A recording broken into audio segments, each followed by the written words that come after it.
ये वाला पॉइंट था ना कि ट्रकर की एग्जैक्टली सैलरी क्या है, आपकी सैलरी क्या है, जो मतलब सब लोगों ने पूछा, तो मैं बताती हूँ आप लोगों को कि ट्रकर की सैलरी यहाँ पे डिपेंड करती है, but in Indian currency 3.5 lakh रुपए के आसपास आप इजीली कमा सकते हो ट्रकिंग में।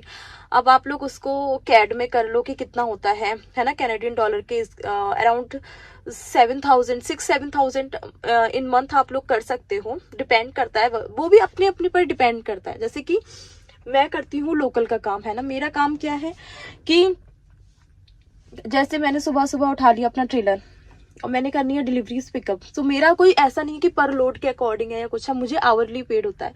सो मेरा अब आवरली का भी आपको बता जो अपने पे रेट होती है वो भी डिपेंड करती है। जैसे कि अलग अलग ब्रोकर होते हैं, कंपनीज होती हैं, अलग अलग पे रेट देती हैं। और मैं अगर बात करूँ सिर्फ क्यूबेक की, मॉन्ट्रियल की स्पेशली, तो यहाँ पर जो स्टार्टिंग में जैसे सिटी में चलाने के लिए जो ड्राइवर होते हैं लाइक मी, इन स्टार्टिंग वो देते हैं बिगिनिंग में अराउंड $23 to $24 तक दे देते हैं। मतलब इतना तो चलता है यहाँ का पे rate, but only in Quebec. लेकिन अगर आप बात करो ऑन्टेरियो की, तो आई थिंक वहाँ पे 21 या 22 है हार्डली, सो इतना नहीं है वहाँ पर।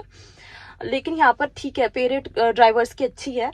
और ये तो थी चलो लोकल में काम करने वालों की ना, कि उनको 23 या $24 स्टार्टिंग में मिल जाता है। और आवर्स कितने आप लगा सकते हो वो डिपेंड करता है, बिकॉज कुछ कंपनियां होती हैं वो ना कम घंटे देती हैं, ज्यादा देती नहीं है आवर्स की, मतलब 10 घंटे दे देती हैं।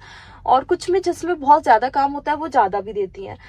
जैसे कि मैं तो अभी ट्रेलर का काम कर रही हूँ, बट जो कंटेनर का करते हैं ना उनको काफी आवर्स मिलते हैं, काफी ज्यादा। मतलब आप 14 घंटे तक तो कर ही सकते हो ना एक दिन में। सो मेरे एक फ्रेंड है, उनको मोर देन 14 आवर्स या 14 आवर्स एटलीस्ट 12 आवर्स से ऊपर मिल जाते थे।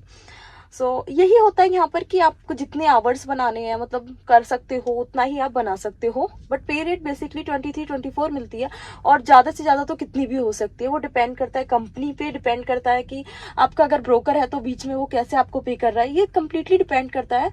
अलग अलग चीज, मतलब अलग अलग कंपनियों के अलग अलग पे रेट है।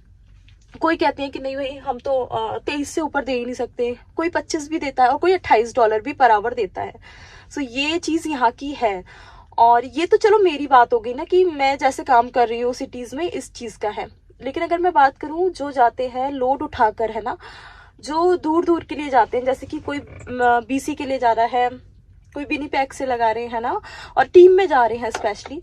सो टीम में जाने वालों का यहाँ पर जो मुझे पता है, जितना यहाँ से जो जा रहे हैं, जैसे यहाँ पर कितनी कंपनियां हैं, उन्होंने, मैं जब एक बार मेरे को ऑफर किया था तो आई थिंक 60 सेंट्स आजकल चल रहा है यहाँ का पे रेट, 60 सेंट्स पर माइल्स। उसमें 2 जनों का है, मतलब आप लगा लो 30 सेंट्स पर पर्सन है कि अगर आप जा रहे हो यहाँ से BC के लिए, चाहे वो रूट कितना भी लंबा है।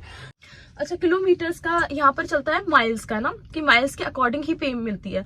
जैसे कि 30 माइल्स पर पर्सन हो गया, ठीक है। और अब आपको यहाँ से जाना है कितनी भी दूर लगा लो, जैसे कि BC जाना है, सो आपको पता है कि 2 जनों जाएंगे तो जल्दी लौट के आ सकते हैं। और 2 जनों का ही टीम में ही काम होता है, बिकॉज 12 घंटे एक ड्राइवर चलाता है और 12 घंटे दूसरा ड्राइवर चलाता है, तो 30 सेंट्स तो रहता है यहाँ का रेट, कि हाँ 30 सेंट्स मिलते हैं।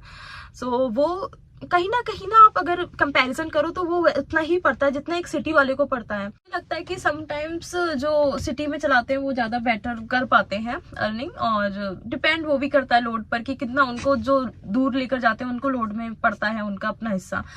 बट मेरा एक फ्रेंड है जो फ्लैट बेड चलाता है, और जो मेरे को बताता रहता है कि जो मतलब फ्लैट बेड में उन लोगों का ये रहता है कि हम कितने से अच्छा लोड उठा सके ना, जिसकी अमाउंट अच्छी हो।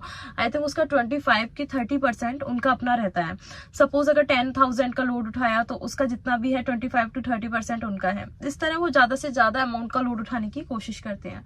सो बेसिकली ये 2 तरह की यहाँ पे ट्रकिंग आप कह सकते हो, एक होती है सिटी की और एक होती है जो बाहर जा रहे हैं लोड उठा रहे हैं, जो इनका ये वाला काम है जो काफी दूर दूर जाना पड़े। अच्छा, एक पॉइंट ये भी है कि आप इतना अर्न करते तो आप बचाते कितना हो, है ना, आपके खर्चे कितने होते हैं।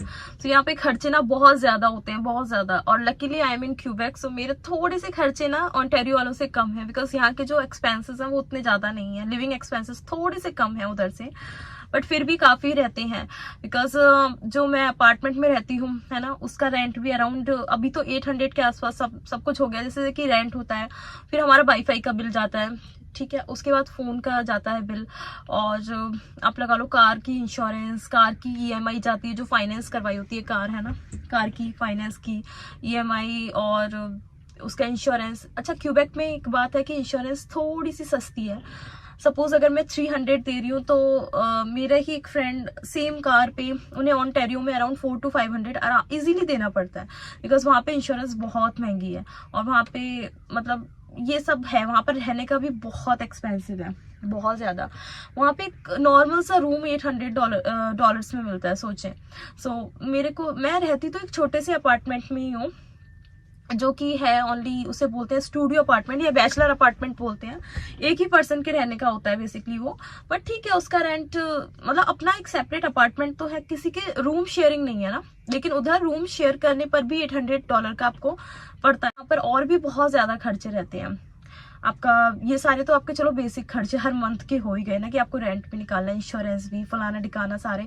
उसके बाद आपकी ग्रोसरी रहती है ना, ग्रोसरी आप कितना मतलब करते हो, वीकली ग्रोसरी आपकी कितनी रहती है। बेसिकली तो आपको बहुत बैलेंस बना के चलना पड़ता है यहाँ पर, बिकॉज आपको अपने हर मतलब जैसे उसकी जाती है कार की, सपोज EMI जा रही है ना, वो एवरी 2 वीक्स जा सकती है या मंथली जा सकती है। सो उससे पहले आपके अकाउंट पे उतने इनफ अमाउंट होनी चाहिए है। रेंट आपका जाता है तो रेंट के लिए एग्जैक्टली वो फर्स्ट वीक ही होता है आपके पास मंथ का, हर मंथ के स्टार्टिंग का फर्स्ट वीक, उसमें आपको रेंट देना ही देना पड़ता है। एंड यहाँ पर ना ये सारी चीजें बहुत ज्यादा मैटर करती हैं कि आप टाइम पर पेमेंट कर रहे हैं या नहीं, अदरवाइज आपके क्रेडिट स्कोर पर इसका बहुत इफेक्ट पड़ता है। क्रेडिट स्कोर एकदम डाउन चला जाता है और फिर आपको आगे जाके कुछ भी नहीं मिलने वाला, मतलब कोई फाइनेंस नहीं करेगा अगर आपका क्रेडिट स्कोर बेकार है या खराब है ना, पुअर है तो बेसिकली। सो ये सारी चीजें हैं आज की, मतलब मैं बताना चाहती थी कि एग्जैक्टली बंदा कितना कमा सकता है, कितने उसके खर्चे हैं और कैसे अपने यहाँ पर सर्वाइवल कर सकता है। इजी नहीं है, लेकिन हाँ आपको मैनेज करके चलना पड़ेगा सारा कुछ। अभी ना मुझे ये वाला जो मेरे अभी है ट्रेलर मेरे पास, उसको मुझे यहीं पर ही मतलब यार्ड में पहले ड्रॉप करना होगा यहीं पर ही, और फिर इनमें से कोई डोर खुलेगी, उसमें होगा वो ट्रेलर जो वैंकूवर वाला होगा, उसको फिर मेरे को वहाँ से पिक करना पड़ेगा, फिर उसको बाहर यहाँ पर आके अनहुक करना पड़ेगा, ड्रॉप करना पड़ेगा बाहर, और फिर इसे हुक करके उसकी बैक लगानी होगी। तो मतलब 4 टाइम्स करना होगा ये काम आज ना। सो मैंने ये वाला ट्रेलर है ना अपना यहाँ पे अनहुक करके रख दिया है, और अब मुझे हुक करना है ये वाला, सेम कंपनी का ट्रेलर है ना, ये वाला हुक करना है, उसे वहाँ पे हुक कर दिया है। सो अब इसको हुक करके इसको भी ऐसे ही साइड में ड्रॉप करना होगा। अभी इसको हुक करने लगी हूँ, और वो रहा मेरा वाला ट्रेलर जो मैंने अनहुक करके खड़ा किया है।